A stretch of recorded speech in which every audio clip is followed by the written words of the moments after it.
சிந்துவ வீட்ட விட்டு தொரத்துன பிறகு சிவா இருந்துட்டு, "பெரியம்மா, சிந்துவ அவங்க வீட்ல உள்ளவங்களும் ஒதுக்கி வச்சுட்டாங்க. நீங்களும் ஒதுக்கி வச்சுட்டீங்க.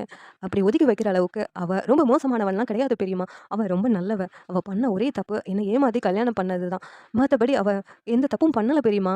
அவளுக்கு ஆதரவா நான் இப்ப இருக்கணும் அவ கூட. நீங்க என்ன சொல்றீங்க பெரியம்மா?" அப்படின்னு சொல்லிட்டு சிவா கேட்குறாங்க. "என்னய்யா சொல்ற?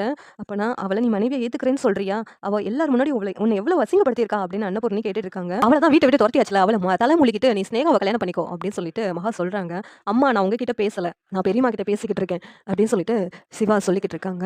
சிவா இருந்துட்டு, "பெரியம்மா என்ன இருந்தாலும் அவ என்னுடைய மனைவி. அவள நான் பாத்துக்கிறது என்னுடைய கடமை. நீங்களும் இந்த வீட்ட விட்டு போக சொல்லிட்டீங்க. அவங்க அம்மா, அப்பாவும் அவள ஒதுக்கி வச்சுட்டாங்க. அப்படி இருக்கும்போது சிந்து எங்க போவா பெரியம்மா? நீங்க மன்னிச்சு அவள ஏத்துக்கணும்" அப்படின்னு சிவா சொல்றாங்க. அன்னபூர்ணி இருந்துட்டு, "என்னால அவள மன்னிக்க முடியாதுயா. அவ இனிமேல் இந்த வீட்டுக்கு வரக்கூடாது. அவ உன்ன ஏமாத்தி கல்யாணம் பண்ணியிருக்கா. இன்னும் எத்தன பொய் சொல்லி நம்ம குடும்பத்தையே என்ன பண்ணுவான்னே தெரியாது. அதனால அவ இந்த வீட்டுக்கு வேண்டாயா" அப்படின்னு அன்னபூர்ணி சொல்றாங்க. உடனே சிவா இருந்துட்டு, "சரி பெரியம்மா, நான் அவள பாதுகாக்க வேண்டியது என்னுடைய கடமை பெரியம்மா. நான் சிந்து கூடயே போகறதா முடிவு சிந்து இந்த நிலைமையில இருக்கும்போது அவள என்னால தனியா விட முடியாது பெரியம்மா. அதனால என்ன மன்னிச்சுடுங்க" அப்படின்னு சொல்லிட்டு சிவா சிந்து கூடயே வீட்ட விட்டு வெளியில வந்துடுறாங்க. அன்னபூர்ணி, மகா எல்லாரும் கூப்பிட்டு பார்க்குறாங்க. சாரின்னு சொல்லிட்டு கிளம்பிடுறாங்க. "வா சிந்து போகலாம்" அப்படின்னு சிவா சிந்துவோட கைய பிடிச்சுட்டு கிளம்பி போகுறாங்க.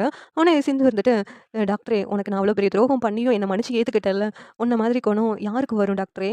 அப்படின்னு சொல்லிட்டு சிந்து சொல்றாங்க. உடனே சிவா இருந்துகிட்டு, "இங்க பாரு சிந்து, நீ என்ன ஏமாத்தி கல்யாணம் பண்ணது உண்மதான். ஆனா நீ ரொம்ப நல்லவ சிந்து. ஆனா அதெல்லாம் அவங்களுக்கு புரியல. நீ பண்ண தப்பு அதெல்லாம் மறைச்சிருச்சு. இப்ப தெரியுதா?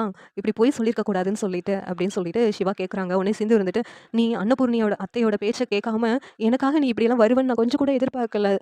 ஆனா இதெல்லாம் எனக்காக எதுக்காக பண்ண டாக்டரே?"